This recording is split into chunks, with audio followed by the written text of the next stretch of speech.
नमस्कार दोस्तों, आज के वीडियो का जो टॉपिक है वो everything is based on science. सब कुछ विज्ञान पे बेस्ड है। एक बात कहता हूँ, अगर मैं कहूँ आपसे physics is equal to chemistry या chemistry is equal to biology, आप क्या कहोगे? क्या बेवकूफ़ी वाली बातें कर रहा है?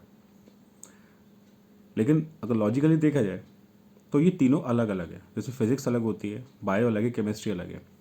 ऐसे हमारा जो इनर वर्ल्ड है ना और जो आउटर वर्ल्ड है, ये दोनों अलग हैं। जो हमारा इनर वर्ल्ड है ना, इसको हम लोग क्या कहते हैं? Psychology. That means the study of human mind and human behaviour, वो होती है साइकोलॉजी। और जो भी चीज़ हमारे बाहर है आउटर वर्ल्ड में, उसको हम क्या कहते हैं? फिलॉसफी। फिलॉसफी क्या है? Study of life. अब ये बात है, psychology is not equal to philosophy. इस एक बात मैं कहना चाह रहा हूँ, उसको समझिएगा कि जैसा हम सोचते हैं हम वैसा हो जाते हैं। चीज़ें वैसी नहीं होती हैं, बिल्कुल नहीं होती। दैट मीन्स बाहर कुछ भी चीज़ है वो वैसी नहीं होती जैसे हम सोच रहे हैं, क्योंकि हमारी जो थिंकिंग है ना वो हमारे बिलीव्स पे होती है। हम रियलिटी के बेसिस पे नहीं सोचते हैं। ये कहना चाहिए हमारा जो माइंड है, इसके थिंकिंग के ऊपर टॉपिक मैं बाद में बनाऊंगा। अभी के लिए सिर्फ इतना समझिए कि हमारा जो माइंड है ना, जो सोचता है, वो बिलीव्स के बेसिस पे सोचता है। अब बिलीव्स आप कुछ भी बिठा दीजिए दिमाग में, वो अब बिलीव्स तभी कहते हैं पॉजिटिव थिंकिंग और नेगेटिव थिंकिंग। तो जो हमारी थिंकिंग है ना, सकारात्मक या फिर नकारात्मक थिंकिंग, वो हमारी पूरी तरह बिलीव्स बेस्ड होती है। अगर आप अच्छी इन्फॉर्मेशन, पॉजिटिव इन्फॉर्मेशन अपने माइंड को भेजेंगे तो वो पॉजिटिव विचार जनरेट करेगा, और अगर आप नेगेटिव इन्फॉर्मेशन उसको माइंड को भेजेंगे तो वो नेगेटिव विचार जनरेट करेगा। इनर वर्ल्ड और आउटर वर्ल्ड दोनों अलग अलग हैं, मैंने आपको बताया। हमारे जो कंट्रोल में है वो सिर्फ और सिर्फ हमारी साइकोलॉजी है। फिलॉसफी हमारे कंट्रोल में नहीं है। नहीं, जो लोग कहते हैं ना कि हमारी फिलॉसफी, सब बेकार की बातें हैं। एग्जैक्टली जो चीज़ होती है, जो करेक्ट पॉइंट है, वो है हमारी साइकोलॉजी। दैट मीन्स हमारे सोचने का नज़रिया, वो टोटली डिपेंड करता है हमारी साइकोलॉजी पे। इसको एक बात से, एक उदाहरण से समझाने की कोशिश करता हूँ, उसको समझिएगा। एक जैसे क्रिकेट ग्राउंड होता है, एक क्रिकेट ग्राउंड है, उसमें कई जो प्लेयर्स होते हैं वो खेल रहे हैं। कोई बैटिंग में अच्छा है, कोई बॉलिंग में अच्छा है, कोई ऑलराउंडर है, कोई विकेट कीपिंग करता है, अंपायर है, वो अंपायरिंग करता है।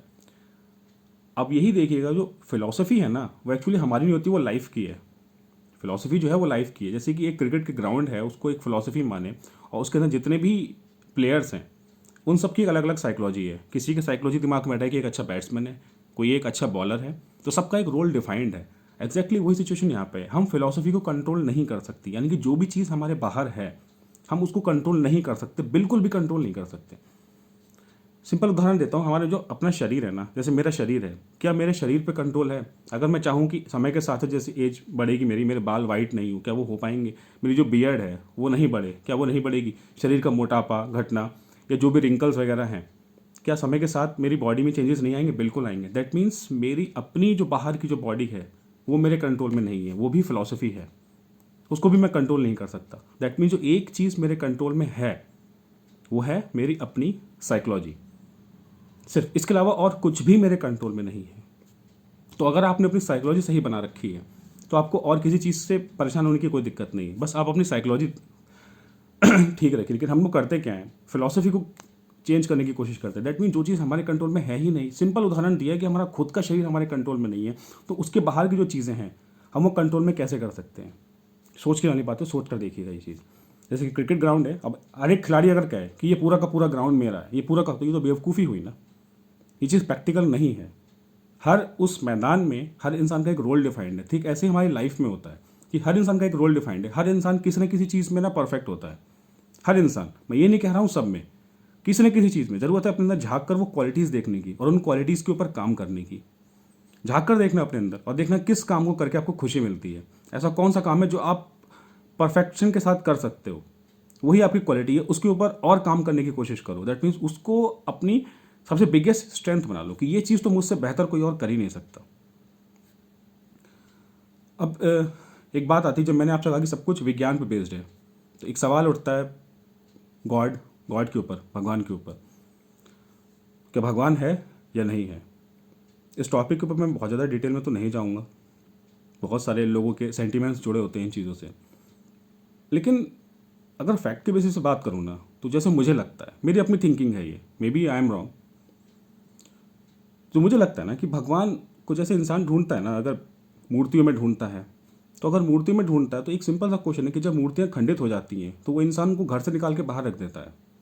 आपको पता है कुछ मूर्तियाँ मैंने नाली में से उठा के बाहर रखी हैं, मैंने खुद करी ये चीज़। जब मैं जाता हूँ मैं देखता हूँ ना, वो मूर्तियाँ जो है ना वो नाली में तैर रही होती हैं, मैंने उनको निकाल के बाहर रखी है।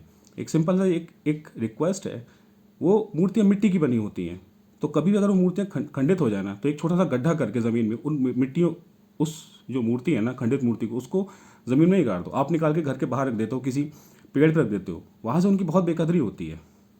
आपके लिए भावना है, लेकिन हो सकता है अगला इंसान को किस तरीके से देख रहा है ना। तो उनको मिट्टी में गाड़ दो, तो मिट्टी की चीज़ें मिट्टी में मिल जाएगी। एक छोटी सी बात है, अगर मेरी अपनी थिंकिंग की बात करूँ ना, तो मैं मानता हूँ कि जो भगवान है ना वो इंसान के अंदर होता है। वो भगवान इंसान के अंदर होता है। मैं भगवान को मूर्तियों में नहीं देखता, मैं नहीं देखता, ये मेरी अपनी थिंकिंग है। गौतम बुद्ध की एक कहानी बताता हूँ, उससे समझने की कोशिश कीजिएगा। एक बार गौतम बुद्ध थे अपने कुछ भिक्षुओं के साथ, वो एक नगर भ्रमण पर निकले थे। तो बहुत ही प्रचलित कहानी है ये, और बहुत ही अच्छी कहानी है, सुनिएगा। जब वो नगर भ्रमण पर निकले थे तो वहाँ पर एक सेठ था, उसने राम मंदिर के ऊपर बहुत काम किया, उसने बहुत मंदिर बनवाए थे, बहुत मंदिर बनवाए, उसने बहुत दान पुण्य किया। लेकिन उसको भी दिमाग में एक डाउट था कि मैं भगवान के लिए इतना कुछ कर रहा हूँ, इतने मंदिर बनवा रहा हूँ, इतना पूजा पाठ कर रहा हूँ, क्या भगवान सच में है? तो वो गौतम बुद्ध के पास गया, उसने प्रार्थना की कि महाराज मुझे ये बताइए कि मैं भगवान का इतना भक्त हूँ, मैं इतनी पूजा पाठ कर रहा हूँ, तो क्या भगवान सच में है? तो गौतम बुद्ध ने कहा नहीं, भगवान नहीं है। ये कह के वो आगे बढ़ गए। जब वो आगे बढ़ गए तो कुछ ही दूरी पे उनको एक नास्तिक इंसान मिला, एक ऐसा इंसान जिसने अपनी डिबेट से बहुत बड़े बड़े लोगों को हराया, धर्मगुरुओं तक को हराया। उसने ये साबित कर दिया कि भगवान नहीं है। लेकिन उसके मन में भी कहीं ना कहीं एक डाउट था कि ज़िंदगी में जो मैंने इन्फॉर्मेशन स्प्रेड करी कि भगवान नहीं है, भगवान नहीं है, कहीं ये गलत तो नहीं है, कि वाकई में भगवान निकल आया? तो जो मेरी जो इतने सालों की जो मेरी थिंकिंग है, कहीं वो गलत तो नहीं हो गई? वो गौतम बुद्ध के पास गया, उसने पूछा कि भगवान, मैं बचपन से ही जो है ना मैं एक नास्तिक रहा हूँ, मेरे भगवान के प्रति आस्था नहीं रही है, तो मेरा सवाल ये है कि क्या भगवान है या नहीं है? तो गौतम बुद्ध ने उससे कहा कि हाँ भगवान है। अब ये देख के जो उनके जो भिक्षुक थे पीछे गौतम बुद्ध के, वो सब के सब एक आश्चर्य में पड़ गए कि एक जो पहले नगर का सेठ मिला था उससे तो कहा कि भगवान नहीं है, और ये जो नास्तिक इंसान है इससे कहा गया कि भगवान है। तो जब आगे की तरफ बढ़ गए, वो उन दोनों से आगे निकल गए सब लोग, तब जो उनके जो शिष्य थे उन्होंने सवाल किया कि महाराज ये बताइए, आपने एक से कहा कि भगवान नहीं है, दूसरे से कहा कि भगवान है, तो सच क्या है? तो गौतम बुद्ध का एक जवाब था, बहुत अच्छा लगा कि कोई भी अगर किसी भी चीज़ का जवाब हमको ढूंढना है तो हमको अपने अंदर ढूंढना है कि हम हमारी आस्था किस चीज़ में है। अगर हम खुद किसी चीज़ के प्रति श्योर नहीं है, कॉन्फिडेंट नहीं है, तो उस चीज़ का जवाब हमको दूसरा कोई कैसे दे सकता है? अगर कुछ चीज़ की कमी मेरे अंदर है तो उसकी भरपाई बाहर से कैसे हो सकती है? बहुत डीप बात है अगर ये समझ में आ जाए तो। इस बात से मैंने इतना ही मतलब निकाला, इतनी समझ पाया कि जो भगवान है ना वो शायद इंसान के अंदर है। और तभी मैं कहता हूँ कि समझने वाली बात है यार कि भगवान जो है वो इंसान के अंदर किस रूप में मिलेगा आपको? वो आपको मिलेगा आपके आत्मविश्वास के रूप में, आपकी स्ट्रेंथ के रूप में, आपको ज़िंदगी के जो एक मार्गदर्शक होता है उसके रूप में, आपकी बुद्धिमानी के रूप में, आपकी बुद्धि के रूप में। और ये सारी चीज़ें जो है ना, आत्मविश्वास, बुद्धि, विल पावर, ये सारी चीज़ें अगर इंसान अपने अंदर ले आए तो इन सारी चीज़ों से ही आप अपने माइंड को कंट्रोल कर सकते हैं। और बड़ी बदकिस्मती की बात है कि आज उसी भगवान को इंसान ने विज्ञान से हरा दिया है, क्योंकि आपका माइंड जो है ना वो विज्ञान है, वो विज्ञान है, भगवान आपके अंदर है। दैट मीन्स उसी आपने जो माइंड है ना, क्योंकि आप कुछ भी कर रहे हैं अपनी लाइफ में, आज के समय में कुछ भी इंसान कर रहा है, वो जैसे जैसे उसको माइंड उसको बोलता जा रहा है वैसे करता जा रहा है। दैट मीन्स अपनी बुद्धि का आप इस्तेमाल ही नहीं कर रहे हो अपने माइंड को कंट्रोल करने के लिए। ये सिर्फ विज्ञान है, और विज्ञान ने आज तक और ना कल, ना आज, और ना ही आने वाले कभी समय में कोई भी ऐसा प्रकरण बना सकता है जिसके अंदर बुद्धि हो या समझ हो सही या गलत की। क्योंकि विज्ञान कुछ भी बनाता है एक प्रोग्रामिंग की बेस पर बनाता है। ऐसे हमारा माइंड है, विज्ञान है। ये विज्ञान में समझ नहीं है सही और गलत को डिसाइड करने की, उसका काम सिर्फ सोचना है, वो सोचता है। आप इन्फॉर्मेशन देंगे वो विचार जनरेट करेगा, अच्छी देंगे तो अच्छी देगा, गलत देंगे तो गलत देगा। बट ये हमारा काम है, ये हमारी बुद्धि का काम है ये डिसाइड करना कि जो हमारा माइंड कह रहा है ना वो सही कह रहा है या गलत। और ये सब कब होगा? एक पल को रुक के विचार आ रहा है, देखना है सही है या गलत है। स्टार्टिंग की थी मैंने टॉपिक से साइकोलॉजी और फिलॉसफी की। अब मैं आपको बता दूं जो आउटर वर्ल्ड और इनर वर्ल्ड, अलग अलग होता है। एक मैं आपको घटना सुनाता हूँ, सत्य घटना है, ये कैलिफोर्निया शहर में घटी थी, यूएस में। उसमें क्या था, एक कैदी था, बहुत लोगों ने शायद सुनी भी होगी ये कहानी, लेकिन यहाँ बतानी बहुत ज़रूरी है। एक कैदी था, उसको फांसी की सज़ा हुई थी। तो जो साइकोलॉजिस्ट थे उन्होंने एक रिसर्च करना ठाना कि ये इंसान तो मरने ही वाला है, इसको तो फांसी की सज़ा होनी ही है, तो क्यों ना इस पर एक रिसर्च करी जाए। उन्होंने उस कैदी से पूछा कि तुम्हें फांसी दी जाएगी, तुम गले में तुम्हारे जो रस्सी है वो लटकाई जाएगी और 5 मिनट के अंदर तुम्हारी तड़प तड़प जान निकलेगी। तो एक दूसरा ऑप्शन भी है, बोले क्या, बोले एक जहरीला सांप है, वो तुम्हें डस लेगा और तुम्हारी मौत कुछ ही सेकंड में हो जाएगी और तुम्हें तकलीफ भी नहीं होगी, ऐसा लगेगा जैसे पिन चुभी तुम्हारे। उन्होंने कहा, तो उसने कहा ठीक है, वो जो सांप है आप मुझे उससे ही डसवा दीजिए और मैं आसान मौत चाहता हूँ। वो दिन आया जिस दिन उसको पनिश किया जाना था। उस आदमी को वो सांप दिखाया गया, बहुत जहरीला सांप था, दिखाया गया कि तुम्हें इससे डसवाया जाएगा। उसके बाद उसको मुंह को ढक दिया गया। मुंह ढकने के बाद उसको 2 पिन चुभ हुई गई। सांप ने नहीं डसवाया, 2 पिन चुभ हुई गई एग्जैक्टली उसी तरीके से जैसे सांप ने काटा। आप विश्वास करेंगे उस इंसान की मौत उसी समय हो गई। और जब उसकी ऑटोप्सी की गई, उसकी जो बॉडी का अंदर एग्जामिन किया गया, तो उसके शरीर के अंदर वही जहर पाया गया जो सांप का जहर होता है। जो दैट मीन्स हमारे आउटर वर्ल्ड और इनर वर्ल्ड बिल्कुल अलग है। क्या रियलिटी में ऐसा हुआ था? उसको सांप ने काटा नहीं, उसको सिर्फ पिन चुभोई गई थी। लेकिन वो इतना डर गया, उसकी बुद्धि ने काम करना बंद कर दी, उसको पूरे तरीके से उसके माइंड ने उसको ओवरटेक कर दिया। दिमाग ने ये चीज़ मान ली कि उसको सांप ने काटा है, और दिमाग ने जब वो चीज़ सच मान ली, वो चीज़ सच नहीं थी, सच क्या थी तो पिने, लेकिन दिमाग ने मान ली वो चीज़ें। और जब वो चीज़ मान ली उसने, तो पूरी बॉडी में वैसे रिएक्शंस होने शुरू कर दिए। तभी मैं कह रहा हूँ यार, ये माइंड जो है ना हमारा, ये बहुत ही खतरनाक चीज़ है यार। इतना सिंपल मत लो इसको। आज के समय में मैंने देखा इंसान ने अपने दिमाग को बिल्कुल खुला छोड़ दिया है। कोई भी आता है और तुम्हारे दिमाग में गंद भर के चला जाता है और तुम्हारी ज़िंदगी नरक बना देता है, और तुम फिर उसी गंद को साफ करने के चक्कर में वो फैलाते चले जाते हो। दैट मीन्स एक विचार गड़बड़ हुआ है ना, उससे हज़ारों विचार गड़बड़ बना लेते हो। तो ये क्या हुआ? गंदगी फैलाना ही तो हुआ। कोई भी विचार दिमाग में गलत है ना, उसको जितनी जल्दी निकाल दोगे उतना अच्छा होगा। एक टॉपिक मैंने बनाया था कि are you a body within a mind और are you a mind within a body. अब ध्यान से सुनो इस चीज़ को। अगर आप माइंड है ना एक, तो आपको कुछ भी विचार आ रहा है आप उसको सच मान लेंगे, अगर आप खुद एक माइंड है। लेकिन अगर आप पर्सन है ना, एक पर्सन, एक इंसान है जिसके अंदर एक माइंड है, आपको ये पता है, आपने अपने माइंड को अपने आप से अलग कर रखा है, तो आपको पता है, बुद्धि है आपके अंदर, समझ है कि वो विचार है, उसे विचार है, वो आया और चला जाएगा। कुछ भी विचार आ सकता है, मैं कह रहा हूँ ए टू जेड, कुछ भी, मतलब कुछ भी, डिपेंडिंग ऑन द इन्फॉर्मेशन। अगर आप, कुछ लोग भूतों में भी मानते हैं कि भूत प्रेत होते हैं, ज़्यादातर वो लोग दिखेंगे जो हॉरर स्टोरीज पढ़ते हैं या हॉरर मूवीज़ देखते हैं। क्यों? क्योंकि वो हर समय उनका माइंड है ना उसी चीज़ के लिए अवेयर रहता है, हॉरर मूवीज़, हॉरर बुक्स देखने के लिए। तो कहीं ना कहीं वो विचार चलते रहते हैं दिमाग में सबकॉन्शियसली। जब वो सो जाते हैं तो तब भी दिमाग आते हैं सबकॉन्शियस माइंड तक। मैंने बताया ना, जब भी मैं मन की बात करता हूँ ना आपसे, तो मन का मतलब है टोटली सबकॉन्शियस माइंड।